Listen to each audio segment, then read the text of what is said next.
আমি অমিত আছি তোমাদের সঙ্গে, আর তোমরা শুনছো ভৌতিক কথা। কিছু অনুভূতি এমন যা তোমাদেরও হতে পারে। ঘটনা স্ক্রিপ্টিংয়ে রয়েছে নেহা।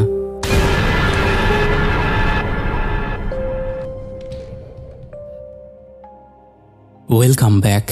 কেমন আছো সবাই? আশা করছি তোমরা দারুণ আছো এবং প্রত্যেকে সুস্থ এবং স্বাভাবিক আছো। আজকে তোমরা মোটামুটি 3 থেকে 4টে ঘটনা শুনবে। 2টো ঘটনা হাসপাতাল এবং অপারেশন থিয়েটারকে কেন্দ্র করে, এবং একটি ঘটনা একজন ইঞ্জিনিয়ারের সাথে ঘটে যাওয়া ঘটনা। তো আজকের এপিসোডটাও একদম জমজমাট হতে চলেছে। আজকের প্রথম এবং তৃতীয় ঘটনাটা শুনে তোমাদের পিলে অবধি চমকে যেতে পারে, আর দ্বিতীয় ঘটনাটাও কিন্তু কম যায় না। দ্বিতীয় ঘটনাটা শুনেও তোমাদের গাটা শিরশির করবে। তো আর একদম দেরি করো না, তোমরা চুপটি করে বসে পড়ো, কানে হেডফোনটা লাগিয়ে নাও। আমরা অবশ্যই পাড়ি দেব ভূতের রাজ্যে। তবে সেই রাজ্যে পাড়ি দেওয়ার আগে তোমাদেরকে বলে দিই, আমাদের নতুন পরিবারের সূচনা হয়েছে। যদিও ইতিমধ্যে তোমরা 90% মেম্বাররা জানতেই পেরেছো, আমাদের একটা নতুন পরিবার ওপেন হয়েছে, মানে সূচনা হয়েছে, যেখানে আমরা ভৌতিক ঘটনার সাথে কার্টুন দেখতে পাবো। কার্টুন বলতে অ্যানিমেটেড হরর স্টোরি। তো সেখানে তোমরা ভিজিট করতে একদমই ভুলো না। চলো আর একদম কথা না বাড়িয়ে এবার আমরা পাড়ি দেই ভূতের রাজ্যে। নমস্কার অমিত ভাই, কেমন আছো? আশা করি তুমি ভালোই আছো। আমার নাম চুমকি। আমি একজন সিনিয়র নার্স হিসেবে কাজ করি কলকাতার এক সরকারি হাসপাতালে। এই ঘটনাটা 2019 সালের, যখন আমি 1 মাসের জন্য এক্সট্রা নাইট শিফটে ছিলাম। আমাদের হাসপাতালের ব্লক বি, এটা সবচেয়ে পুরনো অংশ। আগে এখানে অপারেশন থিয়েটার ছিল, কিন্তু এখন আর ব্যবহার হয় না। শুধু মাঝে মাঝে মর্গের ব্যবহারেই কিছু রুম খোলা হয়। পুরনো দেয়াল, নোংরা টাইলস আর নিস্তব্ধতা, এক কথায় ভয় লাগার মতো জায়গা। ঘটনাটা ঘটেছিল ঠিক 14ই ডিসেম্বর। দিনটা আমি এখনও ভুলতে পারি না। চারিদিকে কোনো একটা কারণে প্রচণ্ড হাসি উল্লাস ছিল, কিন্তু হাসপাতালের পরিবেশ একদম অন্যরকম। মৃতদেহ বেশি আসে, ভিড় বেশি হয়। সেদিন আমার শিফট শুরু হয়েছিল রাত 8টা থেকে। সব কিছু ঠিকঠাকই ছিল। রাত মোটামুটি 2:50 নাগাদ হঠাৎ আমার কাছে একটা ইনফরমেশন এলো, সিস্টার, বি ব্লকে একটা অদ্ভুত আওয়াজ পাওয়া যাচ্ছে, একটু যাচাই করে আসবেন। আমি বললাম, বি ব্লক তো এখন বন্ধ। তারা বলল, হয়তো ইঁদুর বা কিছু পড়ে গেছে, প্লিজ দেখেন। আমি একটা টর্চ নিয়ে রওনা দিলাম। তখনই অদ্ভুত একটা ব্যাপার শুরু হয়। ঘড়িতে তখন ঠিক 3টে বাজে, আর বি ব্লকের সামনে যেতেই আমার মনে হলো কেউ খুব ধীরে ধীরে আমার নাম ধরে ডাকছে, চুমকি, চুমকি, এই চুমকি। চারিদিক ফাঁকা, ঠান্ডা একটা বাতাস বইছে করিডোরে। আমি ভাবলাম এটা হয়তো আমার কল্পনা। বি ব্লকের একমাত্র খোলা রুমটা ছিল পুরনো অপারেশন থিয়েটার। দরজায় তালা ঝুলে থাকার কথা, কিন্তু সেটা খোলা। আমি ভেতরে ঢুকে টর্চ ফেললাম। ধুলোবালিতে ভর্তি এক অজানা গন্ধ, যেন পুরনো রক্তের গন্ধ। এক কোণে পুরনো অপারেশন টেবিল, একপাশে স্টিলের ট্রে, যার উপর সারি সারি ব্লেড আর কাঁচি। হঠাৎ করেই দরজা নিজের থেকে বন্ধ হয়ে গেল ঠাস শব্দ করে। আমি চমকে উঠলাম, দৌড়ে দরজায় গেলাম, কিন্তু সেটা আটকে গেছে। তখনই আমি বুঝতে পারলাম আমি একা না। পেছন থেকে একটা ফিস ফিস শব্দ শুনতে পেলাম। ডাক্তারবাবু আসবেন না? আমার তো অপারেশন শেষ হয়নি, আমার কাটা এখনো তো শেষ হয়নি। আমি ঘুরে দেখি কেউ নেই, কিন্তু হঠাৎ আমার টর্চ পড়ে গেল এবং সামনের ট্রে থেকে একটা ব্লেড গড়িয়ে পড়ে মেঝেতে। আমি দম আটকে আসা অবস্থায় ধীরে ধীরে পিছিয়ে যাই। তখনই হঠাৎ আলো জ্বলে উঠল, এমনভাবে যেন কেউ সুইচ চাপছে। ঠিক তখনই আমি দেখি রুমের এক কোণে একজন মহিলাকে দাঁড়িয়ে থাকতে, সাদা অপারেশন গাউন পরা, মুখে রক্ত, চোখ বড় বড় করে তাকিয়ে আছে আমার দিকে। তার পেটের একপাশে বিশাল একটা কাটার দাগ এবং হাতের একপাশে একটা সার্জিক্যাল ব্লেড ধরা। তিনি বললেন, তুমি ডাক্তার না তো? তুমি তো সিস্টার, ডাক্তার কই? আমি ভয়ে চিৎকার করলাম, কিন্তু কারোর কানে গেল না। পরদিন আমি প্রচণ্ড অসুস্থ হয়ে পড়ি। 3 দিন হাসপাতালে আসেনি।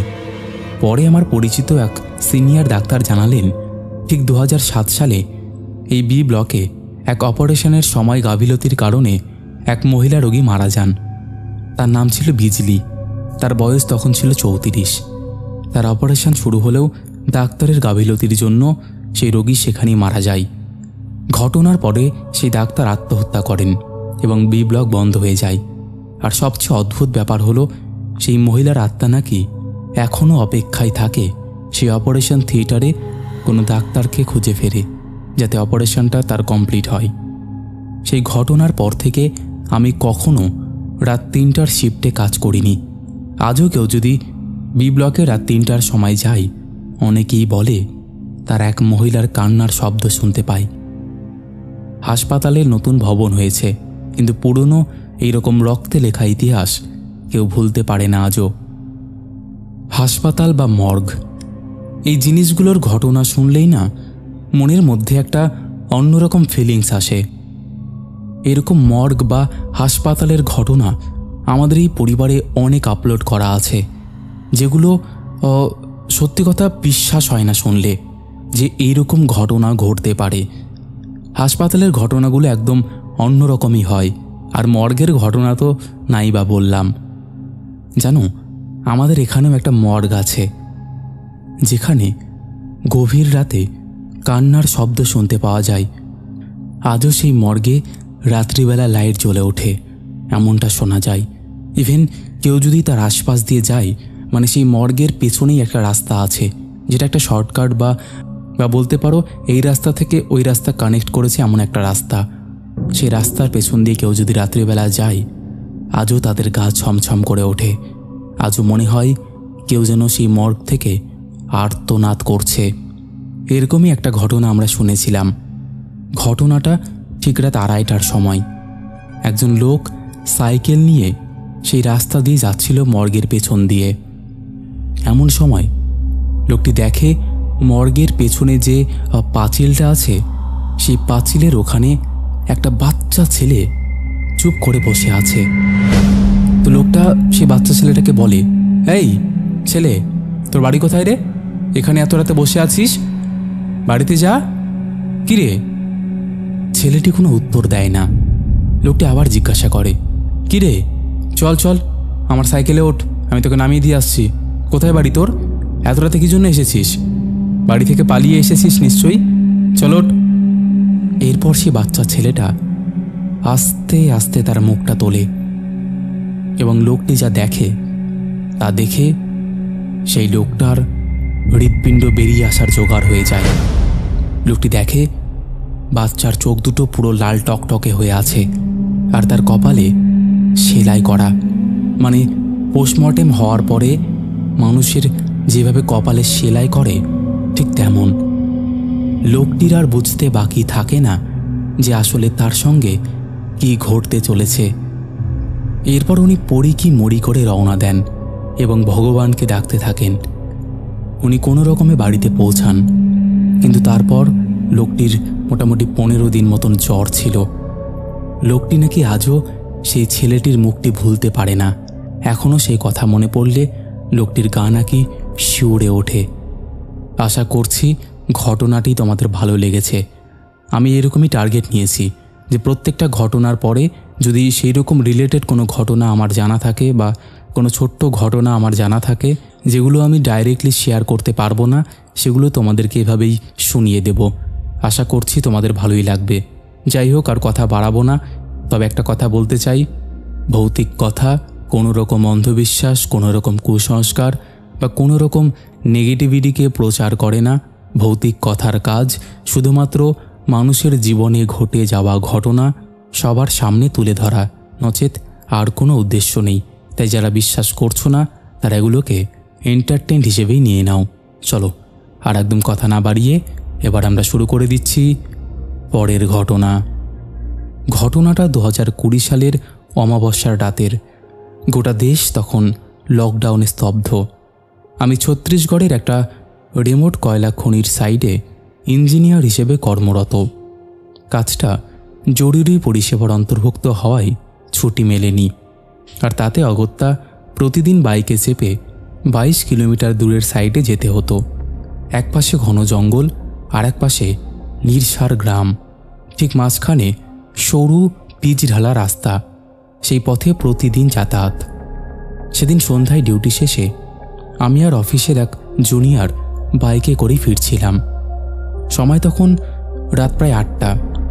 চারিদিকে একেবারে শুনশান, গা ছমছমে নীরবতা ঘনিয়ে এসেছে।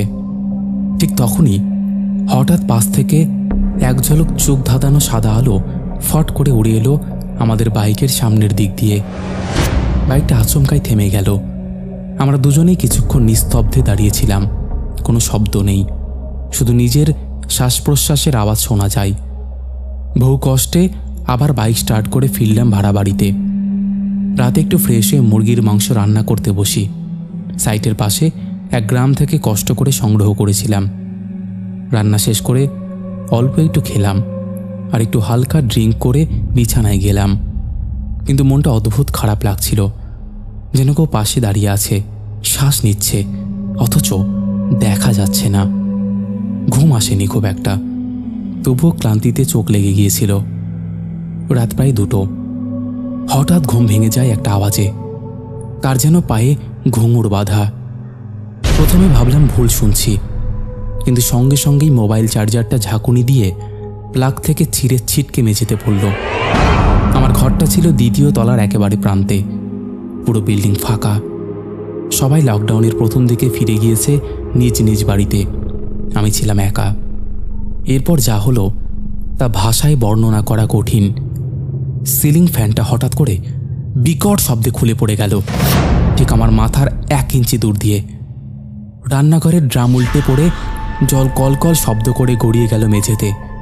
বইয়ের তাক থেকে সব বই নিজে নিজে ছিটকে পড়তে লাগলো। আমি স্তব্ধ। ঘরের প্রতিটি কোণায় যেন কোনো অশরীরীর হাত সব কিছু ছুঁড়ে মারছে। আর ঠিক তখনই হালকা আলোতে দেখি এক টুকরো লাল শাড়ি পরা সাদা মূর্তি ঘরের মধ্যে দৌড়ে বেরিয়ে গেল, সঙ্গে ঘুঙুরের ঝনঝন শব্দ। দরজাটা হঠাৎ করেই নিজে থেকেই খুলে যায়। সেই ছায়া করিডোর দিয়ে হাওয়ার মতো অদৃশ্য হয়ে গেল। পাশের ঘরে একটা কুকুরছানাকে রেখেছিলাম।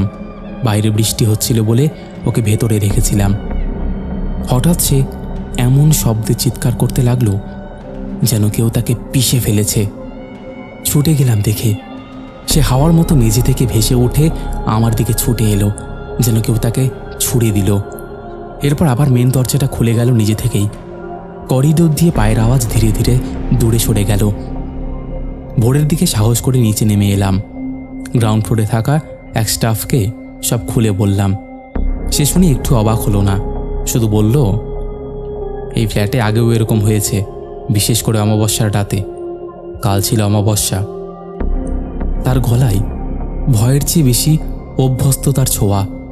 সে আরও বলে, এলাকার লোকেরা বলে অমাবস্যার রাতে ওপরের তলায় মাংস মদ খাওয়া নিষিদ্ধ, বিশেষ করে জঙ্গলের দিকে মুখ করে থাকা ঘরগুলোতে। না হলে অশরীরীদের লোভে পড়ে হয়তো রাস্তা থেকেই তোমাদের পেছনে এসেছিল। ভোর পর্যন্ত তার কাছে বসেছিলাম, বাকি রাত ঘুম আসেনি। সকালে ঘরে ফিরে দেখলাম কড়াইয়ে রাখা মুরগির মাংস উধাও, শুধু কয়েকটা হাড় পড়ে আছে। আমি তো অর্ধেক রান্নায় রেখে দিয়েছিলাম পরের দিন খাওয়ার জন্য। তাহলে সেগুলো গেল কোথায়?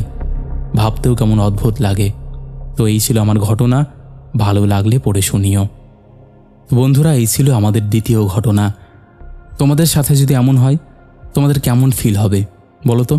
অবশ্যই তোমরা কমেন্ট করে জানিও। আর এরা কিসের মাংস নিয়ে দোতলায় গিয়েছিল, যার কারণে এমন হয়েছিল, সেটা অবশ্যই তোমরা কমেন্ট করে জানিও। আর তোমরা হয়তো ইতিমধ্যে জেনেই গেছো আমাদের আরও একটি পরিবারের সূচনা হয়েছে, যেই পরিবারে তোমরা ভূতের ঘটনার সাথে তোমরা কার্টুন দেখতে পাবে, অর্থাৎ অ্যানিমেটেড হরর স্টোরি, যেটা তোমাদের বহু দিনের চাহিদা ছিল। আর আমি সেটা ইমপ্লিমেন্টও করে ফেলেছি। আই হোপ সেই চ্যানেলটা খুব ভালো চলবে। সেই পরিবারেও আমরা একটা জায়গা তৈরি করে নেব, বাট তোমাদের সাপোর্ট অত্যন্ত জরুরি। অলরেডি সেই পরিবারের ভিডিওতে ভালো ভিউ চলে এসেছে। আমাদের নতুন পরিবার হলে কি হবে, সেখানে দারুণ ভিউ আসছে এবং লোকের রেসপন্স পাওয়া যাচ্ছে। যাই হোক, তোমরা অবশ্যই ভিজিট করে নিও সেই পরিবারকে। যারা ভাবছো কী করে ভিজিট করবে তাদেরকে বলি, তারা অবশ্যই ইউটিউবে গিয়ে সার্চ করো ভৌতিক কথা অ্যানিমেশন, তোমরা সেখানে সেই চ্যানেলটি একদম ওপরেই পেয়ে যাবে। তো অবশ্যই করে নিও কিন্তু। চলো আর কথা বাড়াচ্ছি না, তবে হ্যাঁ, তোমরাও যদি এমন ভৌতিক ঘটনা শেয়ার করতে চাও তাহলে অবশ্যই আমাদের সাথে কন্ট্যাক্ট করতে পারো। আমাদের সাথে কন্ট্যাক্ট করা একদম ইজি। আমাদের হোয়াটসঅ্যাপ নাম্বার থেকে শুরু করে সমস্ত সোশ্যাল মিডিয়ার লিঙ্ক তোমরা ডেসক্রিপশন সেকশনে পেয়ে যাবে। তো আর দেরি কিসের, তোমরা কন্ট্যাক্ট করে নিও। চলো আর কথা বাড়াচ্ছি না, এবার আমরা শুরু করে দিচ্ছি একজন ডাক্তারবাবুর পাঠানো ঘটনা, যেটা আমি অনেক দিন ধরে স্টোর করে রেখেছিলাম যে দুটো হাসপাতালের ঘটনা একটা এপিসোডে দেব বলে। তো ঘটনাটা শুরু করা যাক। আমি ডক্টর নিলয়। নতুন পোস্টিং পেলাম দিল্লির একটা পুরনো সরকারি হাসপাতালে। হাসপাতালটা নিজে একটা ইতিহাস। ব্রিটিশ আমলের যেখানে যুদ্ধের সময় সেনা চিকিৎসা চলতো, সেই সময় থেকেই নাকি বেশ কিছু রুম আজও তালাবদ্ধ। আমি ছিলাম হাউস ফিজিশিয়ান, রাতের শিফটে থাকতে হতো। প্রথম কয়েকদিন ভালোই গেল, তারপর একদিন হঠাৎ করে আমার পোস্টিং পড়ে ব্লক ইতে। সবার মুখেই শুনতাম ব্লক ই হলো নির্বাক ভবন। ওখানে ঢোকার সময় নাকি চারিপাশের শব্দ থেমে যায়, এমনকি পাখির ডাকও শোনা যায় না। আমার কাজ ছিল রাত 12টা থেকে 6টা পর্যন্ত ওই ব্লকের রোগীদের পর্যবেক্ষণ করা। প্রথম দিনে আমি অস্বস্তি টের পেলাম। ব্লক ইর ওয়ার্ডে মাত্র 3 জন রোগী ছিল। একজন বৃদ্ধ, একজন কিশোর ছেলেকে সাপে কেটেছিল, আর একজন মানসিক ভারসাম্যহীন নারী, নাম রুমকি। আমি রোগীদের চেক করে রাউন্ড দিচ্ছিলাম। রাত তখন 12:45। হঠাৎ একটা আওয়াজ পেলাম, ধাতব কিছু পড়ার মতন আওয়াজ। আমি ওয়ার্ড বয়ের সঙ্গে গেলাম শব্দটার উৎস খুঁজতে। শব্দ এলো 312 নম্বর রুম থেকে। রুমটা খালি ছিল, কিন্তু দরজা অর্ধেক খোলা, আলো বন্ধ। আমি টর্চ নিয়ে ভেতরে তাকালাম। ভেতরে একটা অপারেশন টেবিল, তার পাশে রক্তমাখা একজোড়া সার্জিক্যাল গ্লাভস, এমনভাবে রাখা যেন কেউ সবেমাত্র কাজ সেরে উঠে গেছে। রুমে ঢুকলাম। বাতাস ঠান্ডা, অস্বাভাবিক নীরব। দেওয়ালে পুরনো ছবি, 1971 সালের চিকিৎসকের দল। আমি ভাবছিলাম এত বছর আগে এখানে কি কিছু ভয়ঙ্কর ঘটেছিল? ঠিক তখনই পেছন থেকে দরজা ঠাস করে বন্ধ হয়ে গেল। আমার সঙ্গে থাকা ওয়ার্ড বয় রিফাত বলল, স্যার, এই রুমে আগে একজন পাগল রোগী নিজেকে কেটে ফেলেছিল, তারপর থেকে এই রুম আর কেউ ব্যবহার করে না। আমি চুপচাপ রুম থেকে বেরিয়ে এলাম। ভয় পাচ্ছিলাম, কিন্তু কিছুই বুঝতে পারছিলাম না। আমরা যখন ওয়ার্ডে ফিরলাম, রুমকি নামের নারী হঠাৎ করেই বিছানা থেকে উঠে দাঁড়ালো। তার চোখ স্থির, মুখে অদ্ভুত হাসি। তিনি বললেন, ডাক্তার সাহেব, আপনি দেরি করে ফেলেছেন। সে হয়তো চলে গেছে আগেই, কিন্তু আপনি তো আমার সঙ্গে থাকবেন, তাই না? আমি হতবাক। এরপর তিনি হঠাৎ গলা ফাটিয়ে হাসতে লাগলেন, কিন্তু এক ফোঁটা শব্দ নেই, যেন সময় থেমে গেছে। সে ওয়ার্ড বয় বলল, স্যার, ও আবার সেই অবস্থা, চলেন ওষুধ দিই। কিন্তু আমি দেখলাম রুমকির শরীর কাঁপছে, আর তার ছায়া ঠিক তার মতো নয়। ছায়াটা বেশ আলাদা, একটু বেশি লম্বা, একটু বেশি অস্পষ্ট। পরের দিন আমি পুরনো রেকর্ড দেখতে গেলাম। জানতে পারলাম ব্লক ই একসময় ছিল মানসিক রোগীদের আলাদা ওয়ার্ড। সেখানে একবার ভয়াবহ অগ্নিকাণ্ড হয় 1985 সালে। 8 জন রোগী, 2 জন নার্স পুড়ে মারা যায়।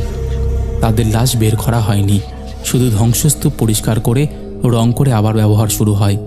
তখন থেকেই নাকি সেই রুমগুলোতে মাঝে মাঝে আগুনের গন্ধ পাওয়া যায়, এবং রাত 3টার সময় নাকি কেউ কেউ আলো জ্বলে থাকতে দেখতে পাই। এমন আলো যেটা আসলে আসেই না।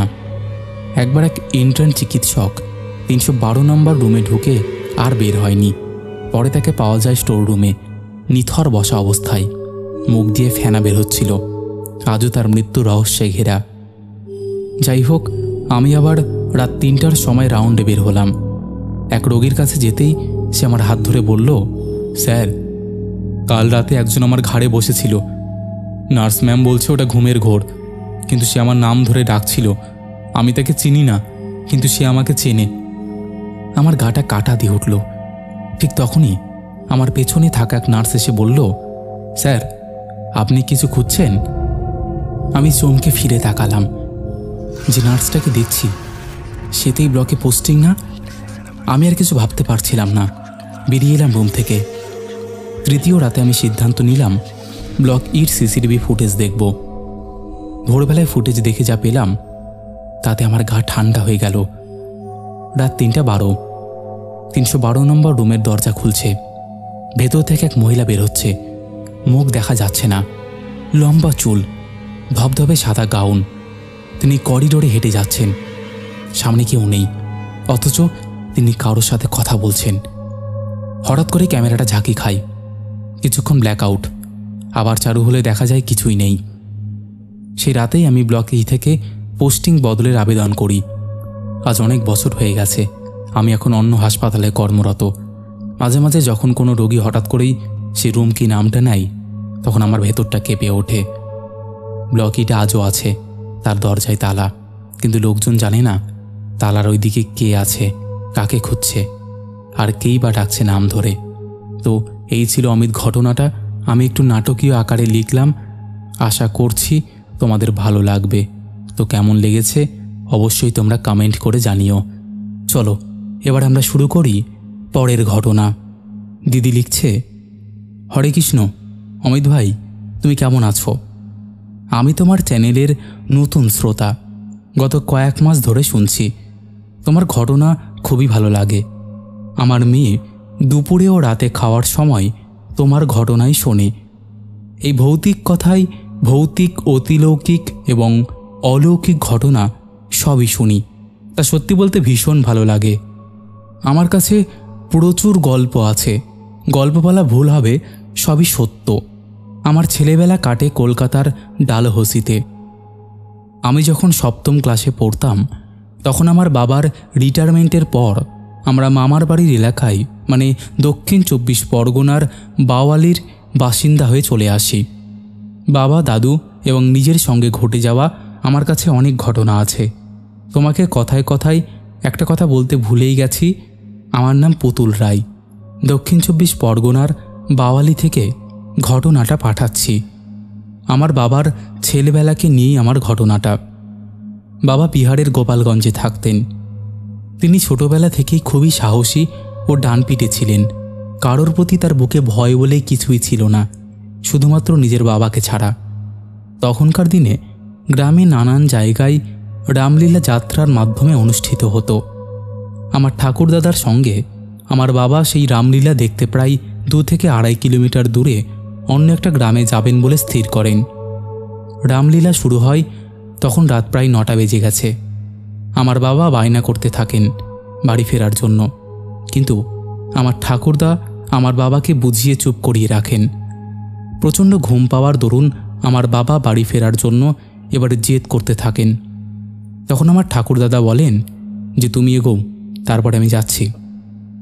তখন রাত 12:30। আমার বাবা চোখে হালকা ঘুম নিয়ে বেরিয়ে পড়েন। ওখান থেকে জমির মাঝখান দিয়ে সরু রাস্তা এবং রাস্তার ধারে ধারে গাছপালায় ভর্তি। এখনকার দিনের মতো তখনকার দিনে ইলেকট্রিসিটি বলে কিছুই ছিল না।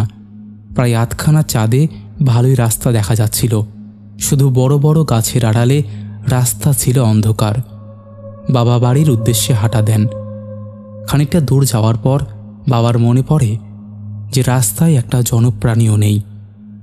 এইবারে বাবার ঘুমের ঘোর কাটল এবং সে চারিদিকে দেখতে লাগলো। তখন বাবা পেছনে তাকিয়ে দেখল যে আমার ঠাকুরদা, অর্থাৎ তার বাবা, কেউই নেই। তখন বাবা বুঝল যে সে একাই ঘুমের ঘরে অন্ধকারে অনেকটাই পথ চলে এসেছে। তাই আর ফিরে যাওয়ার কথা না ভেবে একাই হালকা চাঁদের আলোয় পথে হাঁটতে লাগলো। দূর থেকে শেয়ালের ডাক আসছে। বাবার কোনো কিছুতেই গুরুত্ব নেই। 2 পাশে নিচু জমি আর মাঝখানে রচু রাস্তা দিয়ে গুনগুন করে গান গেয়ে এগিয়ে যেতে লাগলেন। হঠাৎ এই বড় বড় গাছের অন্ধকারে দূরের হালকা চাঁদের আলোতে দূর থেকে দেখতে পেলেন একজন চাদর মুড়ি দেওয়া লোক আসছে।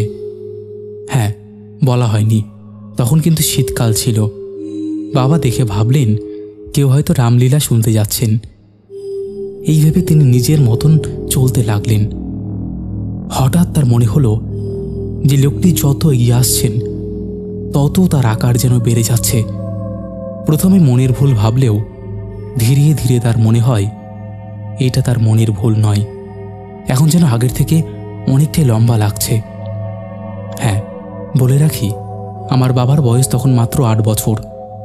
বাবা তখন আরও ভালোভাবে লক্ষ্য করতে করতে এগিয়ে যাচ্ছিল, কিন্তু দেখছে যতই কাছে আসছে তার আকার আরও বড় হচ্ছে। এই দেখে বাবার মনে হালকা হলেও ভয়ের সঞ্চার হয়। তবুও তিনি তার ডান পিঠের স্বভাবের জন্য কোনো পরোয়া না করার চিন্তা করেন। এবার তার অনেকটাই কাছে চলে এসেছেন আমার বাবা। আমরা জাতিতে ব্রাহ্মণ, তাই অনেক মন্ত্র বাবার মুখস্থ ছিল। তিনি প্রথমেই হনুমান চালিসা পাঠ করতে শুরু করেন। এবার তিনি এতটাই কাছে পৌঁছে গেছেন যে তিনি তাকে স্পষ্টভাবে দেখতে পাচ্ছেন। বাবা তখন তার গলার জোরও বাড়িয়ে দেয়। এবার এতটাই কাছাকাছি যে একে অপরকে ক্রস করবেন। তিনি ভালোভাবে মুখটা দেখার চেষ্টা করেছিলেন। হালকা চাঁদের আলোয় তিনি দেখতে পেলেন মাথায় চাদর দিয়ে ঢাকা দেওয়া, যেমন আমরা মাথা সমেত গায়ে চাপা দিয়ে থাকি ঠিক তেমন, কিন্তু মুখের কাছটা পুরো অন্ধকার। কাছে আসতেই দেখতে পেলেন ওই অন্ধকার মুখের মধ্যে জ্বলছে শুধু 2টি চোখ। সেই দুটো চোখ দিয়ে যেন সে বাবার দিকে রেগে তাকালো, কিন্তু বাবা তখনও হনুমান চালিসা পড়া বন্ধ করেননি। যখন সেই অশরীরীটা বাবার গায়ের কাছ দিয়ে গেল, তখন সেই ঠান্ডাতেও বাবার শরীরে গরম স্রোত বয়ে গেল।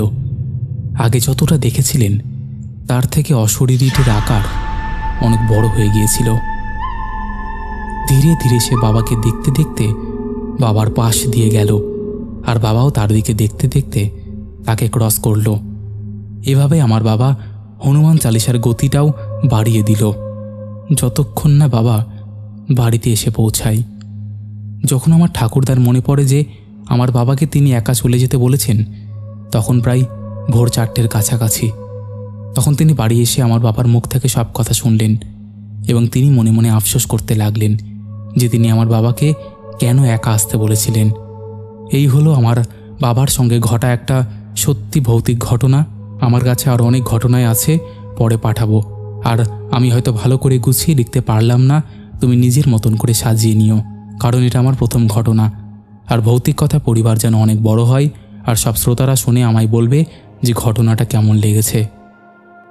তো বন্ধুরা, এই ছিল আমাদের আজকের জমজমাট একটা এপিসোড। আশা করছি তোমাদের দারুণ লেগেছে। কেমন লেগেছে তোমরা অবশ্যই সেটা কমেন্ট করে জানিও। আমি ভেবেছিলাম তোমাদের 3টে ঘটনা শোনাবো, কিন্তু আমি ভাবলাম তোমাদের একটা বোনাস ঘটনা শুনিয়ে দিই। অনেক দিন তোমাদের বোনাস দেওয়া হয়নি। যাই হোক, আশা করছি তোমাদের ভালো লেগেছে। অবশ্যই তোমরা লাইক, কমেন্ট, শেয়ার করে দিয়েছো। আমাদের নতুন পরিবারে অবশ্যই তোমরা ভিজিট করে নিয়েছো। চলো এবার আমরা শুরু করে দেই শাউট আউট পর্ব। শেষের এপিসোডে ফার্স্ট কমেন্ট করেছে নবরূপা দত্ত, লাভ লাভ রিয়াক্ট দিয়েছে। সেকেন্ড কমেন্ট করেছে আকাশ, লিখেছে হ্যালো দাদা। হ্যালো। থার্ড কমেন্ট করেছে ভারভেনা রয়, লিখেছে আবারও চলে এলাম দাদা তোমার গল্প শুনতে, গুড নাইট দাদা। একদম। তারপরে কমেন্ট করেছে বিকি বাগচি, লিখেছে আজও আবার টাইমে চলে এসেছি। তারপরে কমেন্ট করেছে এসকে বশির, অনেকদিন পর কমেন্ট করলাম দাদা। একদম। বানানি রয় লিখেছে আজও টাইমে, একদম বানানি। তারপরে কমেন্ট করেছে সৌরাদিত্য পাল, চন্দ্রেই মাইতি, লিখেছে first like first comment from Dakshineswar, একদম। তারপরে কমেন্ট করেছে সোনাম দাস, তন্ময়, সাগর সাহা, মুসলিমা খাতুন, রেখা পাসমান, শুভাশিস ঘরামি, রত্না রয় ও মামন মণ্ডল, লিখেছে দাদা আশা করছি পরের এপিসোডে নামটা শুনতে পারবো, পরে শুনে নেব, আগে লাইক কমেন্ট করে গেলাম, একদম। তারপরে কমেন্ট করেছে দীপিকা দাস, নন্দিনী রয়, প্রভাস বৈদ্য, লিখেছে হাই অমিতদা তুমি কেমন আছো, তোমার গলার কণ্ঠে ভৌতিক কথা শুনতে চলে এলাম, অপেক্ষায় ছিলাম কখন তোমার নোটিফিকেশানটা আসবে, একদম।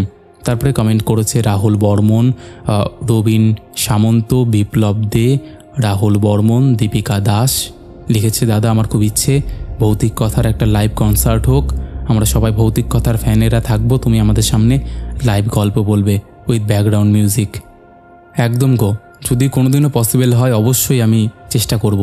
তারপরে কমেন্ট করেছে গৌরব বিষ্ণু, লিখেছে দাদা চলে এসেছি প্রতিদিনের মতো আজও তোমার গলায় ঘটনা শুনতে। আর দাদা, আজ আমার বার্থডে, লাফলাম ভৌতিক কথা। হ্যাপি বার্থডে গৌরব। যদিও লেট হয়ে গেছে, তো শুভ জন্মদিনের অনেক অনেক শুভেচ্ছা। আশা করছি দিনটা খুব ভালো কাটিয়েছো। তারপরে কমেন্ট করেছে রবিন, আশিক শেখ, আকাশ দাস ব্লগস, রুম্পা নস্কর, চন্দ্রানী মণ্ডল, মনীষাহা দোয়েল। লিখেছে 7 সমুদ্র 13 নদী পার করে আসলাম ঘটনা শুনতে। কেন গো, এরকম কেন? তারপরে কমেন্ট করেছে মিলন নন্দী। মামনি লিখেছে কার্টুনের চ্যানেলটা খুলে ভালো করেছো, আমার কার্টুন দেখতে খুব ভালো লাগে। একদম একদম, ওই জন্যই তো খোলা। তারপরে কমেন্ট করেছে সন্দীপ ফোর, সাগর আনসারি, অভি স্টুডিও, স্নেহা হালদার, মনিকা ত্রিপুরা, অধরা, গীতা গোস্বামী, শর্মিলা সান্ত্রা, শান্তনু ভট্টাচার্য, মধুমিতা সাউ, পিঙ্কি সাহা, অমিতা ঠাকুর। লিখেছে তোমার বলা ঘটনাগুলো দারুণ লাগে, না শুনে পারি না, এগিয়ে যাও। একদম একদম দিদি, থ্যাংক ইউ। তারপরে কমেন্ট করেছে ইউদাস রয়, সঙ্গমিত্র রয়, মৌমিতা দাস, দেবাশিস বাগচি। এরকম অসংখ্য প্রিয় মানুষেরা আমাদের শেষের এপিসোডে কমেন্ট করেছে, যাদের কমেন্ট আমি আর চাইলেও পড়তে পারছি না। তো তোমরা একটু তাড়াতাড়ি কমেন্ট করার চেষ্টা করো, যাতে আমি তোমাদের কমেন্টগুলো পড়তে পারি। তো আজকের মতন এখানেই শেষ করছি। আবার দেখা হবে নতুন কোনো ঘটনা নিয়ে।